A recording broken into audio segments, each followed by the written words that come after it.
Olá! Agora Bem-vinda. conseguimos. Tudo bem? Tudo bem? Pô, Doutora muito feliz de Natália, participar aqui desse encontro das ESAs com a ESA Goiás. É um prazer para a nossa ESA aqui do Rio de Janeiro. prazer todo nosso, doutora Natália. A ESA Goiás está aí sendo uma das pioneiras aí nessas lives, né? Nessa construção do saber jurídico. E tem despontado aí com muita energia por meio Sim, a da gente diretoria. acompanha. A gente acompanha isso bem de perto lá pela ESA do Rio, esse desempenho aí de vocês. E é um grande prazer estar aqui representando a ESA do Rio de Janeiro nesse nosso bate-papo de hoje. Aham. Pois é, falando do nosso bate-papo de hoje, tentando ser mais objetivo possível. Quando a gente menos percebe, já se passou uma hora, né? É verdade.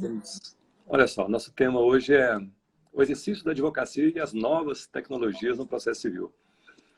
Quer dizer, eu estava até raciocinando, porque não é tecnologia, são as novas tecnologias, né?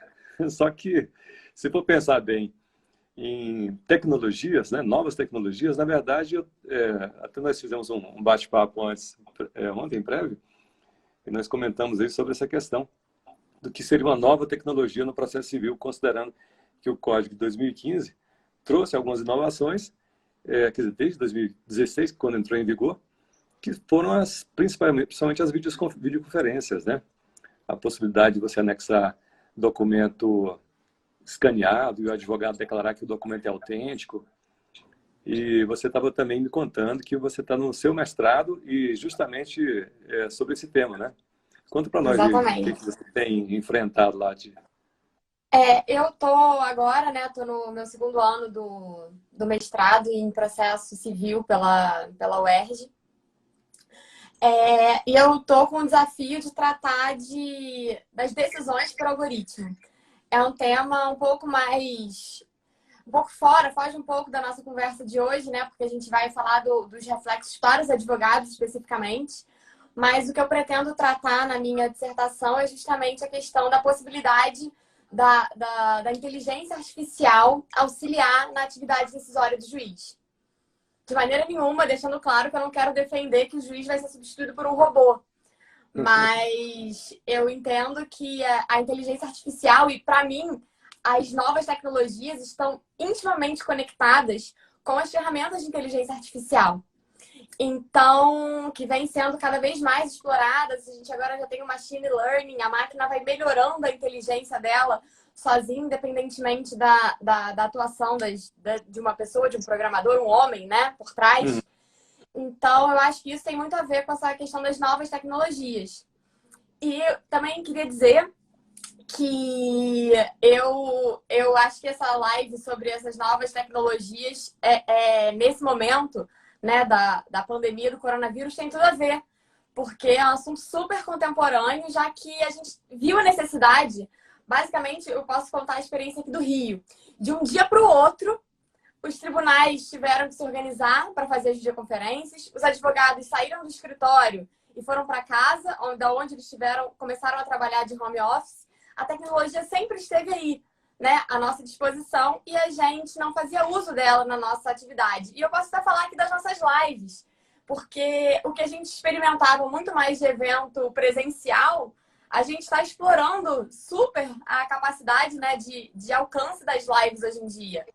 Então, assim, muitas vezes a gente não tem como ir num evento e aqui a gente pode fazer isso via Instagram, né? A gente está vendo isso direto acontecendo, né, na nossa área, vários professores renomados falando em lives. Então, assim, acho que tem tudo a ver com esse momento que a gente está vivendo. Uhum, sem dúvida. E nós estávamos conversando também naquela prévia de ontem sobre uma dúvida que o pessoal sempre aponta. Bom, algumas pessoas ainda apontam.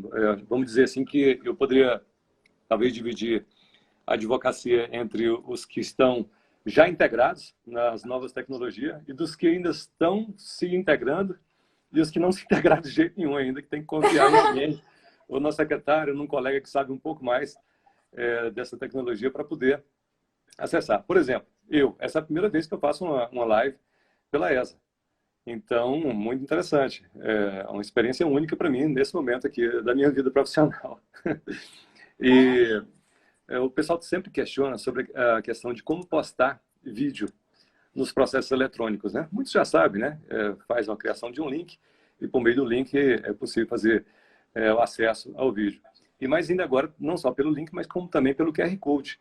É isso? Então você consegue fazer a criação de um QR Code acompanhado também do link, porque se pelo QR Code não for possível ao juiz ou para quem você tenha enviado o vídeo, para um desembargador, que justamente nós falávamos ontem a questão da entrega dos memoriais, né?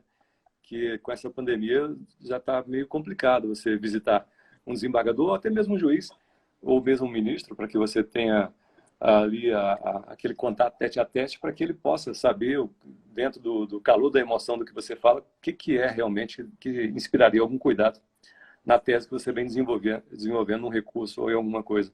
E aí vem essa ferramenta simples, né, que seria a criação desse link por meio de um armazenamento em nuvem. Nós até selecionei alguns aqui, por exemplo, Dropbox, Amazon Web Services, Google Drive, que eu já uso, né? Inclusive ForShare, OneDrive, iCloud, a Drive também. Então, uma vez que você consiga subir o vídeo com o arquivo que você pretende, evidentemente gerando o link, e o QR Code fica muito fácil de colocar na petição. Fácil assim. Para quem nunca fez, talvez vai precisar de orientação de alguém para poder fazer. Mas é possível. Então não tem mais essa de você esperar o juiz despachar para que ele defira ou não a juntada do vídeo. Você mesmo já junta na sua petição o link e é perfeitamente possível acessar. Seja para entrega de memoriais, seja para poder subir um vídeo como prova no processo, né? Sim, sim. O QR Code, assim, particularmente, é uma ferramenta tecnológica, né? Que chama Quick Response Code, que é um código de resposta rápida, que ele, na verdade, é um código de barras bidimensional, que ele pode ser escaneado já pela câmera do celular. Você não precisa, muitas vezes, nem baixar um aplicativo para você ter acesso ao QR Code. É só você apontar a câmera do seu celular, se o seu celular tem essa funcionalidade, que eu acho que a grande maioria das pessoas hoje em dia, né, já tem smartphone com câmera. Principalmente depois das lives dos sertanejos, né? Ah, é. Agora ficou Baixa. super popular, né? Depois das lives lá, todo mundo doando via QR Code, eles sempre botam lá, né, no cantinho da tela. Uhum. E essa ferramenta, a gente pode pensar perfeitamente no uso delas no processo. Porque você consegue anexar ali dentro, você consegue inserir dentro de um QR Code e-mails, textos, vídeos, arquivos. Enfim, você consegue inserir uma infinidade de documentos, de informações dentro dessa ferramenta nova. E aí a primeira pergunta que surge, né? A gente pode usar um QR Code?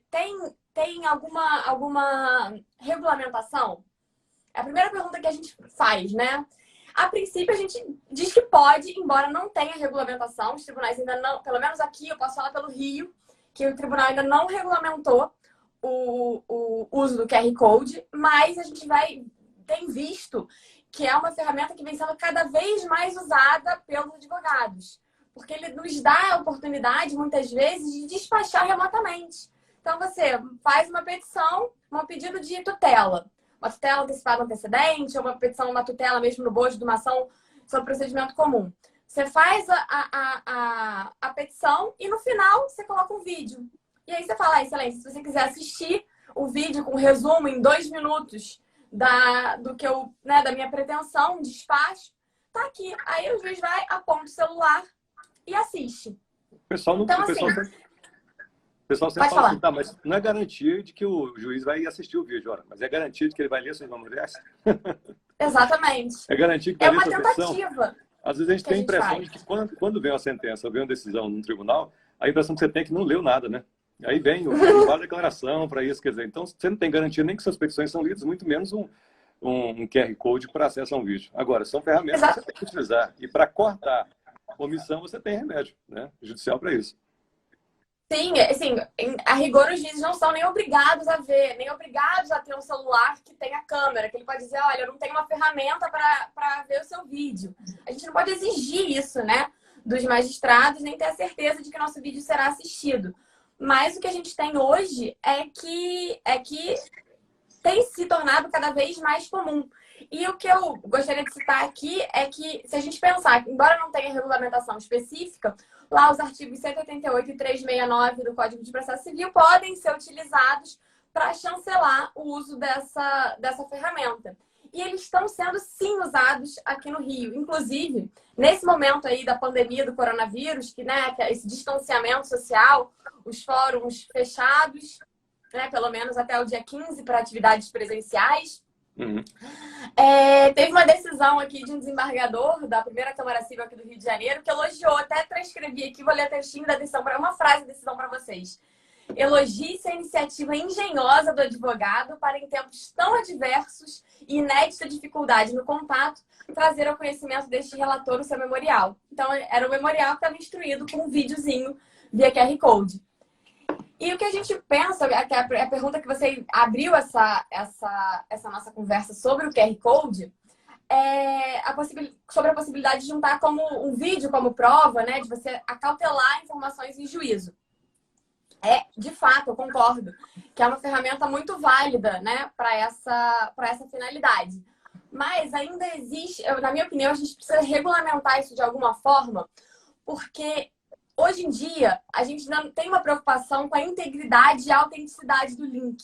Porque o que a gente coloca no QR Code, e eu vou mostrar para vocês, eu fiz um QR Code com as instruções para a criação de um QR Code, então daqui a pouco eu vou botar na tela para quem quiser um vídeo explicando como é que se faz um QR Code, printar e aí assistir depois, que a gente fez um passo a passo, né, da criação do QR Code pela extensão do Google Chrome. Agora tem essa extensão destinada a auxiliar na criação de QR Codes. Então, eu fiz um vídeo, e o vídeo da criação do QR Code está no QR Code.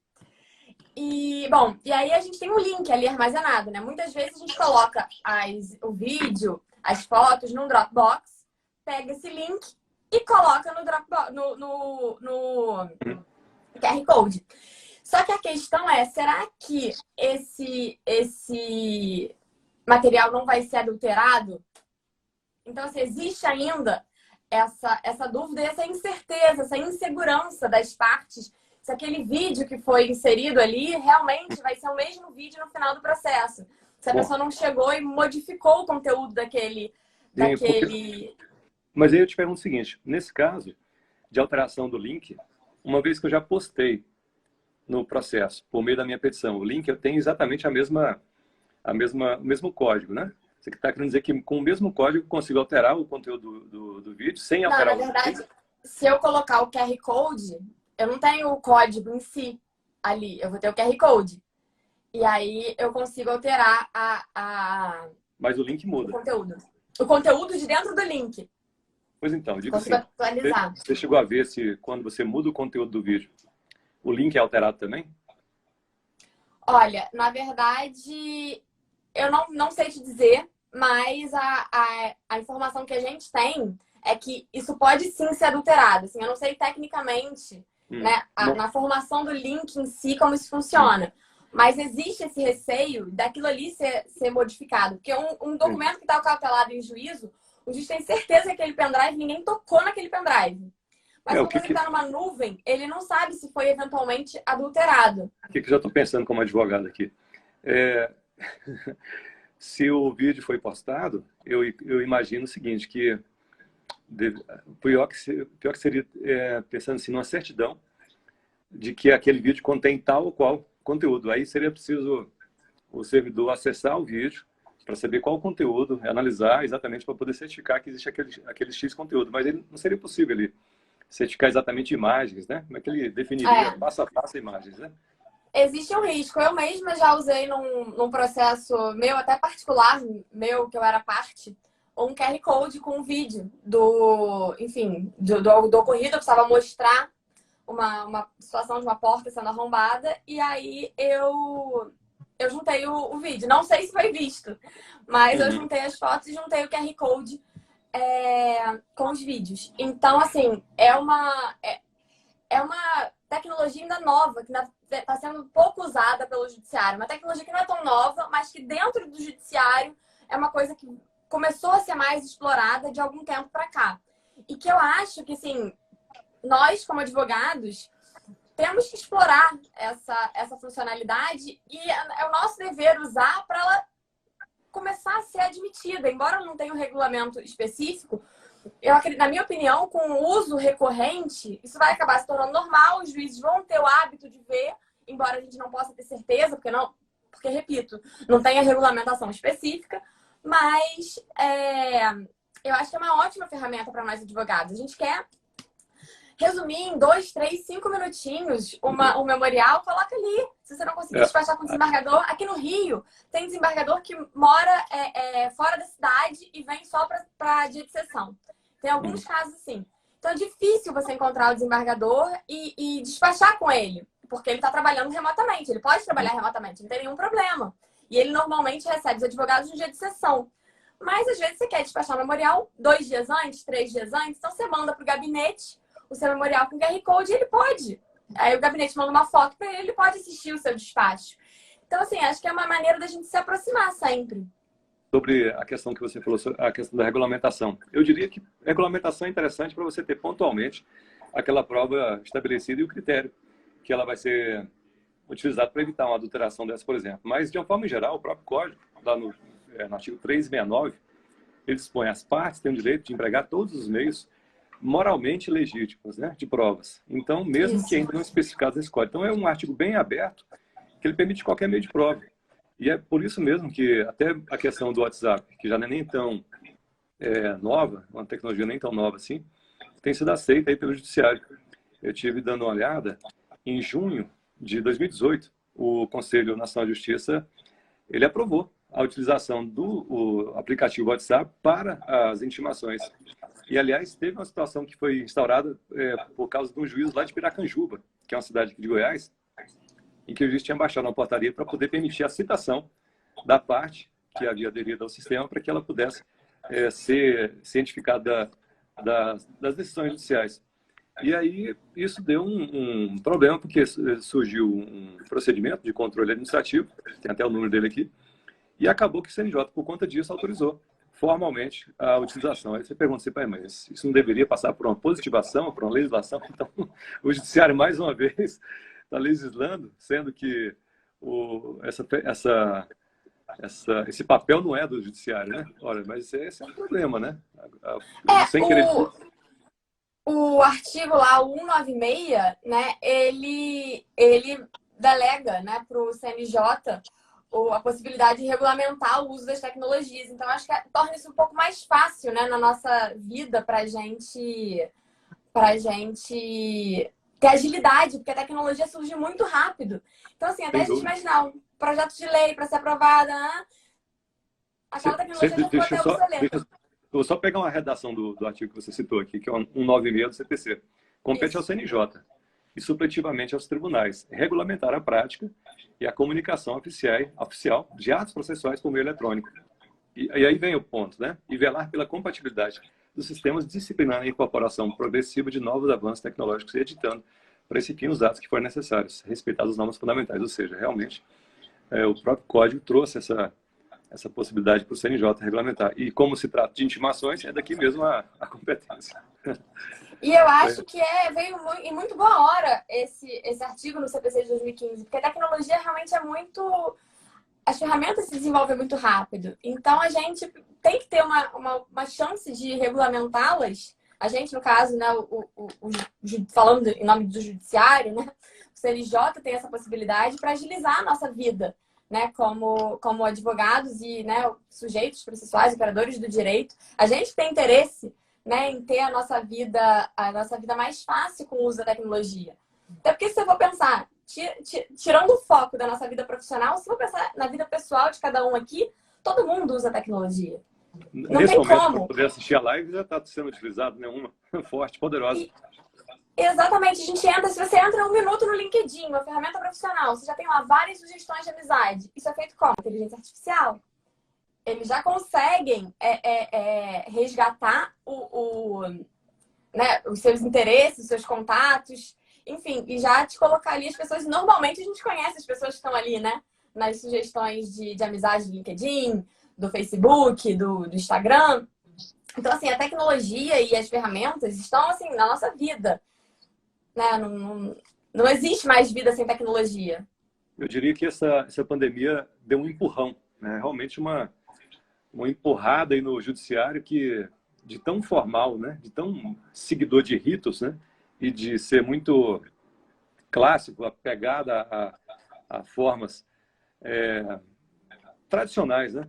Ele, pouco a pouco, né? Se você imaginar que o processo digital já está aí já há tanto tempo e ainda tem estados que não conseguiram fazer a digitalização de todos os seus processos. Goiás, por exemplo, não digitalizou ainda os processos criminais, embora já esteja em andamento. Os civis já estão todos fechados. Agora, o Tocantins, aliás, acho que foi um dos pioneiros para poder começar a digitalização. Então, quer dizer, pouco a pouco, passo a passo. A questão da videoconferência, por exemplo. No mês de março, nós tivemos a situação de que o Tribunal de Goiás suspendeu a realização das audiências de custódia por conta justamente de alguma exigência que o CNJ fez, que eles não estavam conseguindo fazer um atendimento. Algumas outras questões, há não muito tempo atrás, nós tínhamos ainda alguns problemas para fazer a questão da penhora online, né? Você imagina, mais uma nova tecnologia dentro do processo civil, que já era antiga no sentido de ser usada pela Justiça do Trabalho. A Justiça do Trabalho sempre pioneira nas novas tecnologias, ferramentas para isso, né? Aí, de repente, há um tempo não muito distante, ainda tinha um juiz que não tinha acesso para poder fazer acessar pelo sistema ou Renajude ou mesmo do Bacenjude. E se a gente for pensar, hoje, não só penhora online, como a gente tem robô que faz penhora online. Se a gente for lá aqui no Rio, a gente tem, na 12ª Vara de Fazenda Pública, o juiz usa um robô, é um robô não batizado, um dos poucos robôs do judiciário que não tem nome, que eles têm uns nomes bem curiosos. Aqui no Rio a gente não tem nome, mas ele faz a penhora online na conta do devedor, ele acessa Bacenjude, Renajude, acessa todas as informações, todos os bens do devedor e já reúne todas as informações do processo. Já tira o acesso à penhora quando há, né? Exatamente. Ele já vai na conta, já transfere para a conta, já vai na conta do devedor, bloqueia, transfere para a conta judicial e já junta tudo no processo. E se não for suficiente, ele ainda diz, tem carros, tem outros bens que possam garantir a execução. Então, assim, é uma guinada. Se até outro dia a gente não tinha penhora online no processo civil, foi um pioneirismo do processo do trabalho, hoje a gente tem um robô que faz isso para o juiz e já agiliza muito a vida dos tribunais. E um robô pioneiro nisso é do TJ do Rio Grande do Norte, o Poti. Ele já faz muito bem em todas essas atividades e já está em uso já há um ano, mais ou menos, ou até mais. Então, assim, são novidades. O Tribunal de Goiás, eu estive dando uma pesquisada também, o Tribunal de Goiás fechou uma parceria com o Tribunal de Roraima, que já realizava as audiências por videoconferência desde 2016. Então, quer dizer, no ano passado, o tribunal negociou essa parceria com o Tribunal de Roraima, sendo que ele já, desde 2016, né, em 2020, há 4 anos, já estava em andamento com audiências por videoconferência. Você imagina como é que tem sido assim, uma disparada, né? Não uniforme do próprio judiciário. Exatamente. E eu tô vendo aqui um comentário da Ieda Maria Lopes, dizendo que os processos estão mais rápidos, a comunicação via e-mail com o cartório tem sido bem eficiente. E eu concordo plenamente. Essa pandemia trouxe uma coisa de bom. A gente, né, nós advogados, a gente tem aquele carinho, né, de, pelo menos assim, nós do contencioso, eu falo pelos advogados do contencioso, que gostam de ir ao fórum para agilizar o processo, para conversar com o serventuário, para explicar porque o seu caso precisa ir para a conclusão agora. Enfim, aquela história que quem advoga no contencioso sabe muito bem da nossa rotina forense. Uhum.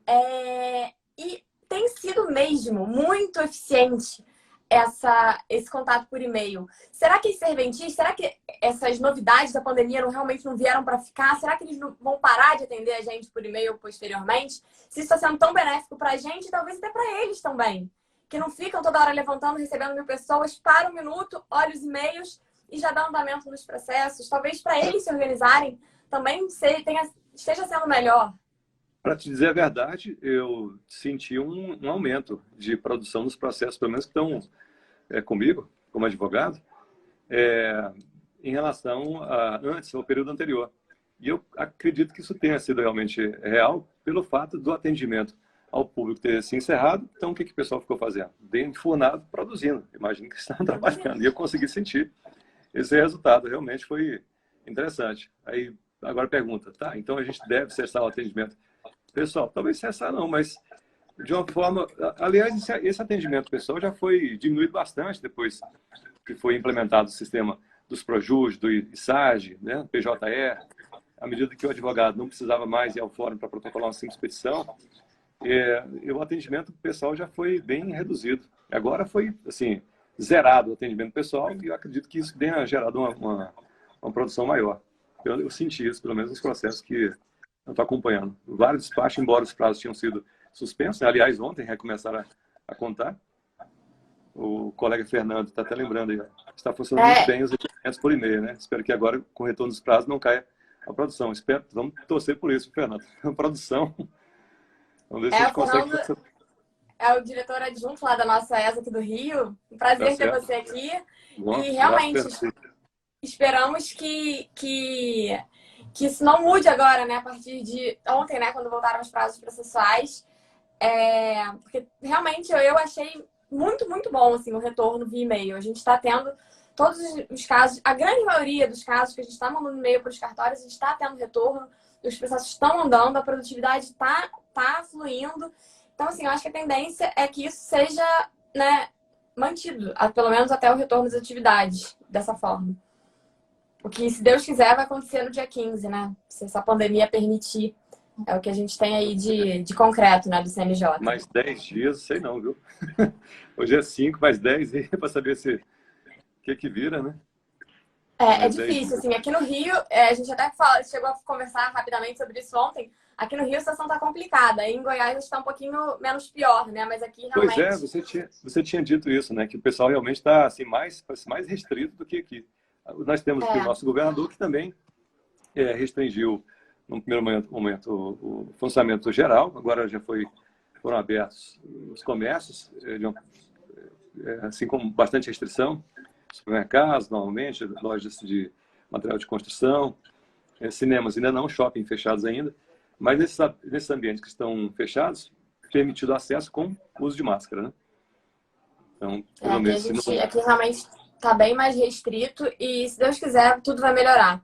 Mas, ainda voltando ao QR Code, que eu não botei meu QR Code na tela, né? Com o vídeo, para quem estiver assistindo, se alguém... Vou até botar aqui.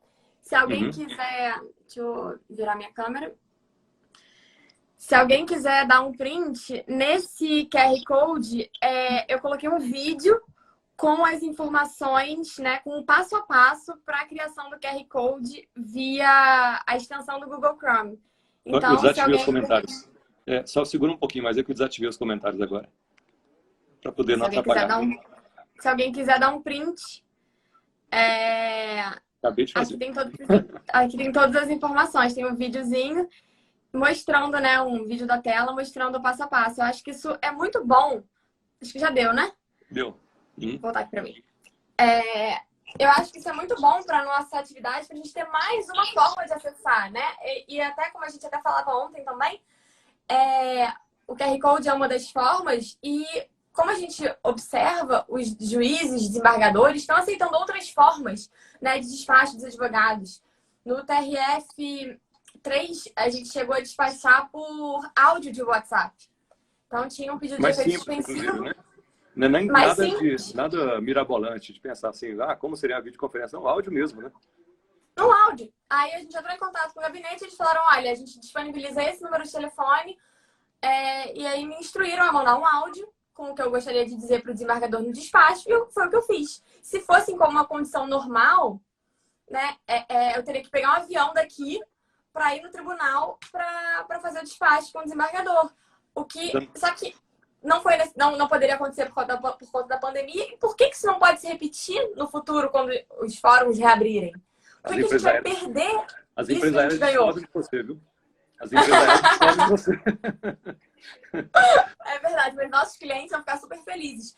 E aqui eu queria destacar a nossa ministra, Nancy Andrighi, que ela é uma das pioneiras, né, em despacho por videoconferência.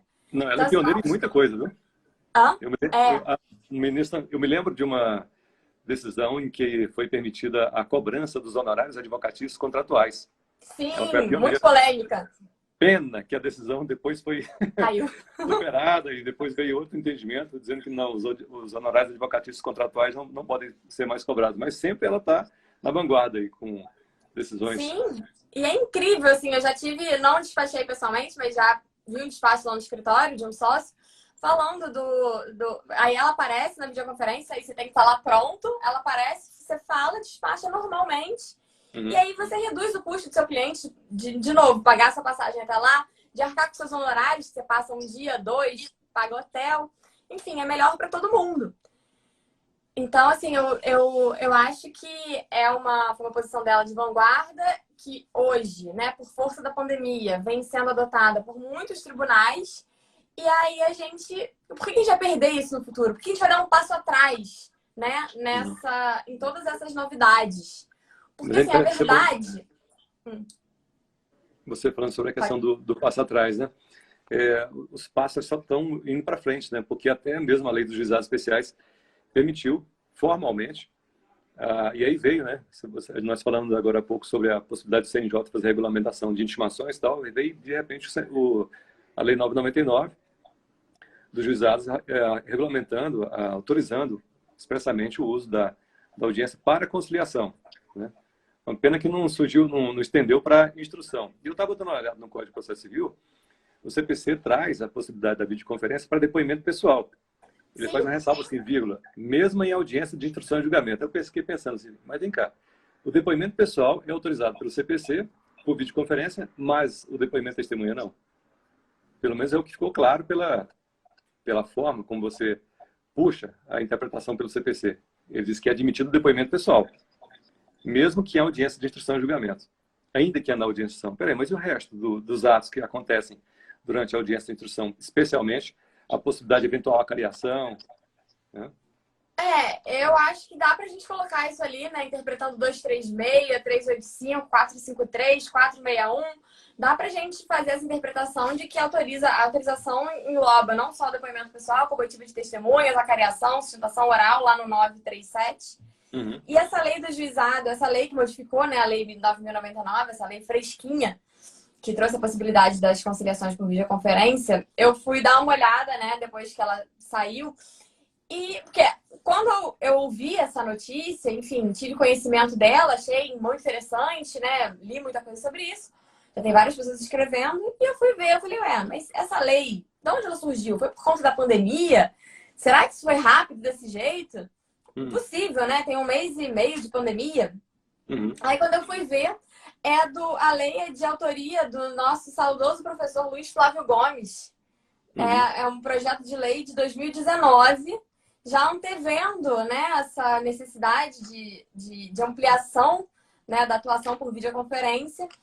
Ele fez esse projeto de lei que agora veio a ser sancionado nesse momento que a gente precisava muito disso, né? Assim, óbvio que os juizados especiais têm adotado outras soluções, né? Para alguns estão dispensando a realização de, pelo menos aqui no Rio, alguns estão dispensando a realização de audiência quando não vai haver depoimento pessoal, não vai ter nem oitiva de ninguém, não tem necessidade de colher prova oral. Aí os juízes estão intimando as partes para falarem se dispensam a realização de audiência e se o processo, né, após a contestação, pode seguir concluso ao juiz leigo para aprolação de sentença. Mas agora, com essa lei nova, a gente abre um outro flanco, né? Em casos que não possam ser dispensadas as audiências de conciliação no juizado, por que não fazer por videoconferência? Então, eu tive um problema no juizado. Eu queria que fosse ouvida uma testemunha nos Estados Unidos. Ela estava para lá, era fácil, eu tentei com o juiz e falei assim, olha, eu estou tentando aqui encontrar alguma coisa que possa me permitir eu fazer essa oitiva dessa testemunha aqui. Eu estou inclinado a aceitar o seu pedido aqui na audiência, mas eu não estou conseguindo encontrar. Até posso pegar um pedaço de um artigo de outro aqui, mas o problema vai ser assim, como é que eu faço para documentar isso? Tá, nós vamos ligar aqui pelo seu WhatsApp ou pelo WhatsApp aqui do juízo, mas como é que a gente faz o registro disso? Como é que eu faço a captação da imagem? Olha, se eu não tenho a imagem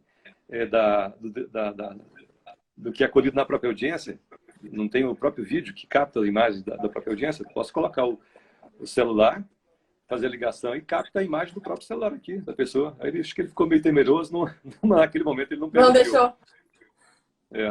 Mas é interessante você pensar. mais vai usar daqui para frente são essas ferramentas tecnológicas. Se a gente for pensar também, puxando esse gancho aí que você deu da lei do juizado, teve uma mudança recente, na verdade desde 2019, desde fevereiro, depois em julho, enfim, o regimento do STF teve algumas mudanças desde o início do ano passado, e a mais recente foi agora, final de abril, né, determinando que, informando um outro meio de envio da sustentação oral para as sessões virtuais, que hoje em dia você não pode, no STF, você não pode mais tirar um processo da pauta virtual porque você quer sustentar, porque é facultado ao advogado a possibilidade de enviar um vídeo para os ministros. E aí o STF agora, né, dando mais publicidade, ele vem ampliando muito, né, a possibilidade de julgamento virtual. Até no ano passado, eles criaram meio que uma cláusula geral de qualquer tema que tivesse jurisprudência dominante. Jurisprudência dominante é um tema, é um conceito jurídico determinado, né? Porque de dominante, para mim, se eu achar 3 acordos pro meu interesse, eu vou dizer que é dominante pro meu lado. Se a gente tiver contra e você achar mais 3 pro seu lado, você vai dizer que é dominante pro seu lado. A não ser que tenha um robô que possa fazer o trabalho, né? A não ser que possa ter um robô que faça o trabalho. Tem um artigo do Marcelo Mazzola, que ele é o coordenador, eu sou coordenadora adjunta aqui de processo civil da ESA, ele é o coordenador, que ele fala sobre isso, que, né, o uso das ferramentas tecnológicas para definir o que é jurisprudência dominante, que no código se fala várias vezes nesse termo e ninguém sabe o que é, né? Dá margem a interpretações diferentes. Então, e aí já voltando aqui nessa questão do regimento interno do STF, eles abriram esse flanco, né, é quase que uma discricionariedade, né, colocar essa cláusula geral. Não estou criticando de maneira nenhuma, eu acho super positivo o julgamento em sessão virtual, até porque hoje o que a gente tem hoje o que a gente tem é o envio, você não pode destacar o processo no STF por conta da sustentação, que você tem a possibilidade de sustentar, e mais, essa última resolução no final do mês passado viabilizou a disponibilização dos votos na medida em que eles vão sendo lançados, na medida em que os ministros vão votando. Eles só conseguem acessar e votar depois que eles assistem a sua sustentação, e é facultado ao advogado fazer esclarecimentos de fato no curso da sessão. Ou seja, você viu um voto que foi lançado, que tem um erro ali de fato, você consegue entrar pelo sistema de peticionamento eletrônico e esclarecer, olha, não é bem assim. Como é que você pode ver lá nas folhas tais? É uma questão de fato. É o nosso pela ordem, né? Na sessão de julgamento. O que é possível hoje. Presencialmente está sendo transportado por videoconferência, né? A colega Ieda, essa pergunta acho que é para você. Você está observando o comentário aí? Será que esse envio de vídeo funciona também para sustentações orais no GCRIM do Rio? Olha, a gente ainda não tem essa regulamentação aqui, né? Então, assim, as sessões virtuais aqui no TJ do Rio, quando a gente quer, pelo menos, eu não sei como funciona nas turmas recursais de juizado. Exatamente, mas assim, nas câmaras, né, do TJ aqui do Rio, o que a gente tem é que quando a gente quer sustentar, a gente tem que destacar o processo, ele não pode ser julgado virtualmente. Então, assim, hoje aqui a gente ainda não tem essa ferramenta à nossa disposição, infelizmente. O que eu espero que evolua e a gente consiga ter acesso, né, a essas... Mas eu diria o seguinte, o advogado é conhecido como um cara entrão, né? Ele não vai perguntar se pode ou não pode. Se você tem uma ferramenta que permite você anexar o QR Code com o link na sua petição, se admitir ou não, isso é um problema depois, né? Então, assim, respondendo objetivamente a sua pergunta, Ieda, se o envio de vídeo funciona também para sustentações orais, bom, se funciona ou não, se tivesse que fazer a sustentação, eu já mando o link e eles que assistam, vejam ou não. E aí tendo a possibilidade. Eu tinha entendido que a pergunta dela se referia às sessões virtuais, mas em sendo despacho e, enfim, né, um acesso ao juiz, eu acho que tem mesmo que fazer o QR Code e mandar. Eu acho que tentar não custa. E como eu li um trechinho de uma decisão do desembargador da primeira Câmara Civil aqui do Rio, eles estão gostando dessa novidade. Eu achei interessante. Achei interessante também por eles terem disponibilizado, você falando sobre essa questão. No dia 30 agora de abril, eu acessei uma última sessão também, se não me engano, da 4ª Câmara Civil aqui do Tribunal de Goiás. E já está disponível no YouTube. Eu falei assim, poxa, isso que realmente é prezar pelo princípio da publicidade, né? Eles não só fizeram a sessão virtual, como também deixaram o link disponível no YouTube para quem quiser assistir, estudante, advogado, alguém que quer aprender mais alguma coisa sobre o que acontece, para dar mais transparência ao trabalho, está lá, bem público, totalmente público pelo YouTube. Agora, a Vasconcelos faz uma pergunta ali, também As relacionada ao Rio. audiências no JEC do Rio já estão sendo realizadas por videoconferência? Qual ferramenta seria utilizada? Olha, o que eu vi do Rio, né, não especificamente de juizado, porque a lei ainda está bem recente, eu não vi na prática a audiência de juizado já ser realizada por videoconferência. O que eu vi foi a audiência de custódia pela infância, vara da infância e juventude. E, salvo engano, eles têm a possibilidade de usar ou o Zoom ou o Teams, dois aplicativos de vídeo, né, que possibilita a reunião de várias pessoas, né, no mesmo ambiente virtual. Eu acho que isso vai se estender, né, para o juizado, e eu acho que isso vai ter que ser regulamentado pelo Tribunal do Rio via resolução qual será o método, né? Porque a gente também não pode ficar sem saber o que vai ser utilizado, né? Para a gente se preparar, para a gente baixar no nosso celular e para nós, advogados, termos a possibilidade de atuar integralmente nos nossos processos. Veja, a Ieda já pegou a ideia. Vai enviar o link com a sustentação oral, uma vez que o juiz pediu o dia para julgamento. Claro, nós temos as ferramentas, né? Por exemplo, pode colocar foto na petição? Posso fazer uma petição toda colorida, toda papagaiada, com o que eu achar de material? Faz. Se você achar que vai ser didático a explicação, eu costumo não colocar muita imagem em petição, mas na hora que eu percebo que um documento está lá num determinado evento do processo e está distante demais, para eu só mencionar, por exemplo, no ID tal, no evento X, que já está não sei quantos arquivos para trás, é preferível fazer uma cópia para mostrar que naquela folha faço um trecho e perguntar, tá, onde é que está escrito que pode fazer isso? Sua criatividade, advogado não é esse o provocador de todas as mudanças que tem. A jurisprudência não é criada exatamente pelas teses que são desenvolvidas por nós, advogados, né? Então, é Exatamente. isso. A gente, por exemplo, eu trabalho no contencioso de propriedade intelectual. Então, às vezes, a gente tem assuntos de patente que são muito, muito, muito complexos, que para nós, advogados, é difícil de entender. E se eu, que sou uma advogada especializada, a gente tem que parar, pensar, estudar um pouco enfim, de áreas da engenharia, da física, da química, enfim. A gente tem que sentar para estudar, para fazer a petição. O juiz não é obrigado a saber a parte técnica, né? Tanto para isso ele tem o perito. Mas se eu quero, num pedido de tutela meu, explicar para ele como é que é a patente, eu posso criar uma apresentação num PDF, num PowerPoint e apresentar e colocar num QR Code também, uma questão técnica, né? De patente, enfim. Eu faço uma apresentação em PowerPoint e vou explicando para ele como é que é o funcionamento daquele dispositivo que eu estou, enfim, discutindo naquela ação judicial. Então, assim, o QR Code pode ser usado para várias coisas. Aí é aquela história. Se o juiz vai ver ou não, são outros 500. Mas eu posso, ela vai me favorecer, porque eu não vou usar. Sem falar que que é comum também, muitas vezes o advogado juntar alguns pareceres de especialistas em determinada área. Aí paga um parecer caro e ir para algum doutrinador a fazer. Agora, imagine um doutrinador gravar um vídeo, não vamos falar nem doutrinador, mas vamos pensar um especialista em determinada área técnica. Digamos que tenha dado um defeito em uma determinada máquina, uma máquina importada, uma máquina cara ou barata, não importa.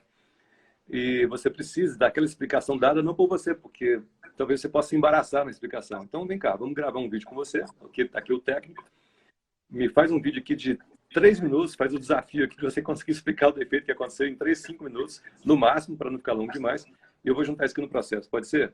Por que não? Se podemos ter os pareceres escritos, por que não? O vídeo também tem técnico. E uma outra coisa que me veio aqui na cabeça agora, uma declaração, né? Enfim, de repente, numa ação de, sei lá, união estável, eu quero juntar umas declarações de umas pessoas que dizem que aquele casal, né, já vive junto, enfim, faz jus ao reconhecimento da união estável. Eu posso botar a declaração e juntar o vídeo da pessoa falando, olha, eu sou fulana, se apresenta, mostra a cópia da identidade, sou fulana, tem essa relação com eles, e aí, não sei o que, você conta em 2 minutos o que ela declarou. Escrito, ela pode fazer no QR Code, por que não? É isso mesmo, o Vitor Sabo está colocando realmente não garantia de que o juiz vai ver, mas essa insegurança ocorre também com os memoriais físicos e até os despachos, com certeza. E até a sustentação oral. A gente às vezes está lá falando e ninguém está prestando atenção na gente. Mas a tentativa tem que ser feita, né? Nós somos aí os Nós trabalhadores somos das pedreiras, né? incansáveis. O trabalhador da pedreira. Bate na pedra até que consegue arrancar um pedaço aí, vai formatando naquilo que a gente imagina que deva ser. Exatamente. E, assim, para, né, fechar a nossa live, né, de novas tecnologias, falando de uma tecnologia realmente muito nova, é a questão do robô advogado. Não acho que seremos substituídos por robôs. Não acho. Mas a gente não pode esquecer que vários escritórios de advocacia eles estão usando robôs. O primeiro robô advogado chamava Ross e foi desenvolvido pela IBM. E hoje em dia, a gente vê muito até em escritórios de massa, robôs advogados que montam petições em casos repetitivos, que, assim, o trabalho que ele é repetitivo e maçante, você tira do advogado e bota o advogado só para chancelar aquilo. Você já deixa o robô adiantar isso para você. Uma pesquisa de jurisprudência. Muitas vezes o robô vai fazer a pesquisa muito melhor do que uma pessoa, do que um homem, do que, né, um ser humano. Então, assim, ele vai pesquisar em todos os tribunais de forma muito mais acurada, de forma muito mais rápida. Então, assim, a gente já vê hoje ferramentas de inteligência artificial, isso sim, uma tecnologia muito nova, auxiliando a atividade do advogado.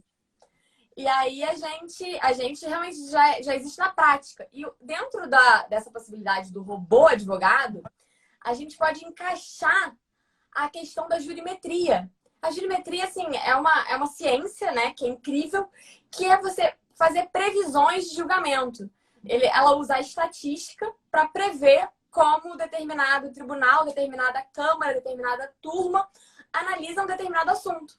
Uhum. Então, você chega o seu cliente para você fala, olha, nesse caso, o que a gente vê de dano moral é de X a X, embasado, com questões... Você aperta uma tecla e descobre qual que é o posicionamento das câmaras naquele tribunal, por exemplo.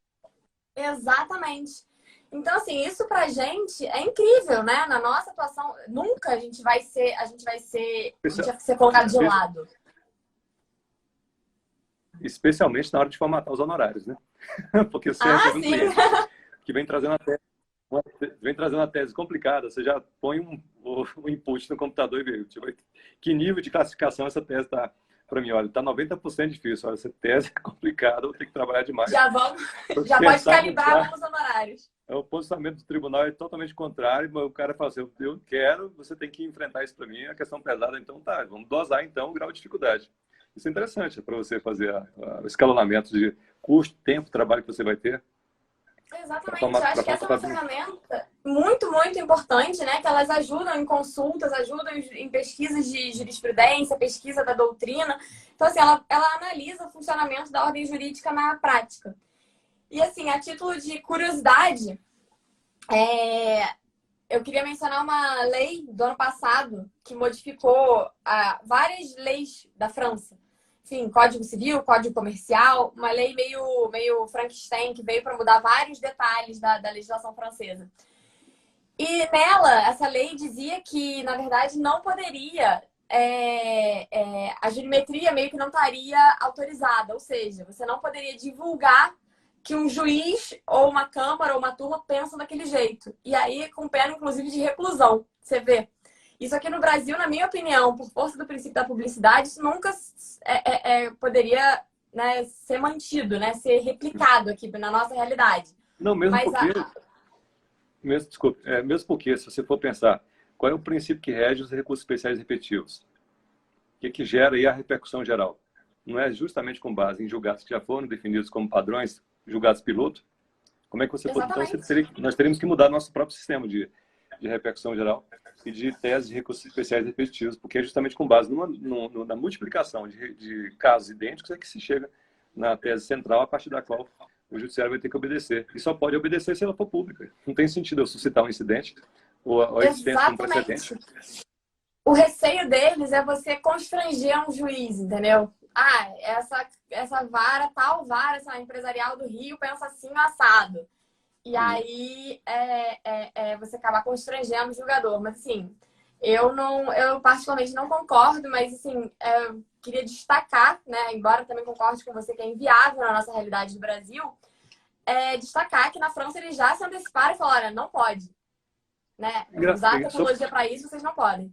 sobre isso, a questão também em grau de tribunal. Por exemplo, nós já temos ferramentas aqui no Tribunal de Goiás que faz a identificação dos casos repetitivos justamente para a instauração do IRDR, o Incidente de Resolução de Demandas Repetitivas. Por sinal, estou acompanhando um meio problemático aí, com julgamento marcado agora para maio. Né? Vamos ver como é que vai acontecer, se vai ser virtual ou presencial. Então, já tem o robô que faz a leitura dos casos repetitivos para justamente, quando se multiplicarem, para evitar as decisões conflitantes. Você tem um grupo de 2 ou 3 câmaras que julgam de uma forma, como é o caso desse que eu estou acompanhando, e o resto das câmaras todas julgam de forma totalmente contrária o mesmo caso que foi submetido. Então, como é que você pode, como é que você pode tampar, como você poderia coibir o entendimento de determinado juiz, seja de primeiro grau ou um desembargador em nível segundo ou mesmo ministro, para não saber o posicionamento que ele adota naquela vara, naquela câmara, naquela turma, né? Se não fosse... Exatamente. E as nossas ferramentas são exatamente para identificar esses casos. E essas ferramentas tecnológicas que a gente usa nessas, né, para isso principalmente, é para uniformizar e para trazer segurança jurídica para a gente. É o que a gente precisa. Porque é muito chato a gente falar para um cliente, se cair na câmara tal, vai ser decidido assim, você vai ganhar. Se cair na câmara tal, você vai perder. Lotérica. Lotérica. Apesar de que... Exatamente. Nós estamos com 5 minutos para encerrar a transmissão. Caso o pessoal queira já trocar alguma ideia, fazer algumas perguntas, apesar de que já foram fazendo ao longo da...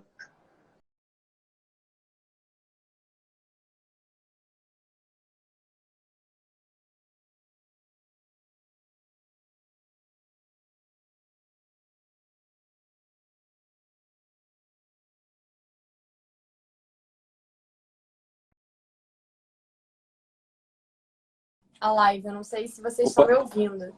Voltou. Voltou? Voltou. Até onde que eu falei? Eu tava falando das perguntas para ficarem à vontade. E se precisarem do vídeo com QR Code, eu estou à disposição para publicar no meu Instagram, pessoal. Quem quiser seguir é @Natália com TH Ribeiro S. E aí eu posso botar lá nos meus stories e a pessoa printar, para quem tiver dificuldade, eventualmente, de fazer o QR Code. Natália com H, né? Natália com TH, isso. E Ribeiro S. Vou até colocar aqui nos comentários.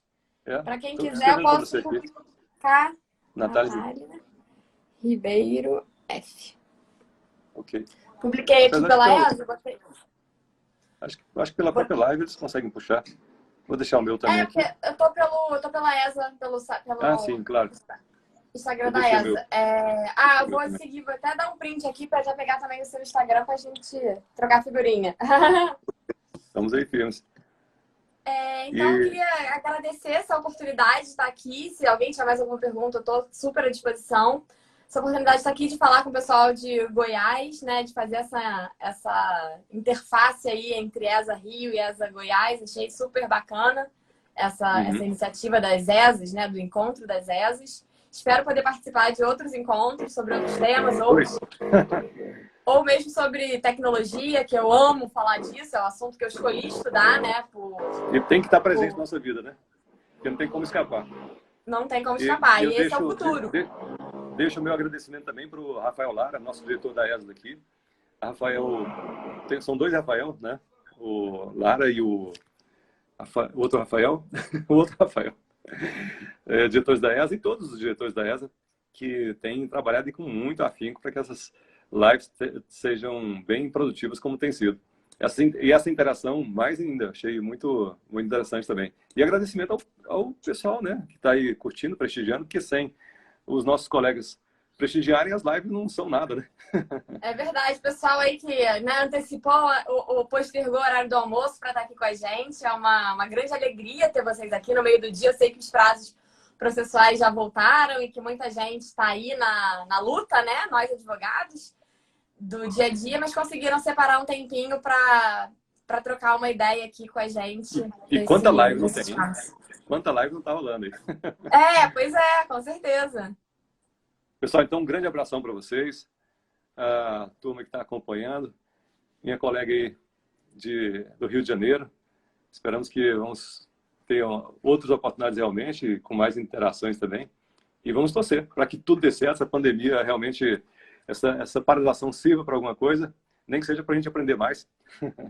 E se quem sabe a gente no futuro, pessoalmente, receber vocês aqui nos nossos eventos da ESA, até para o pessoal ficar sabendo, né, o pessoal aí de Goiás, quem quiser acompanhar as nossas quartas processuais, a gente tem eventos toda quarta-feira às 10 horas, a gente tem alguém falando de processo civil. Agora via live, mas antes era presencial. Amanhã a gente vai falar de aspectos processuais da Lei da Violência Doméstica. Pelo Instagram da ESA do Rio. Pela ESA do Rio. Quem quiser participar com a gente amanhã. E toda quarta às 10 a gente está lá batendo ponto, falando Aí, de algum assunto legal de processo. Toda quarta-feira às 10 horas.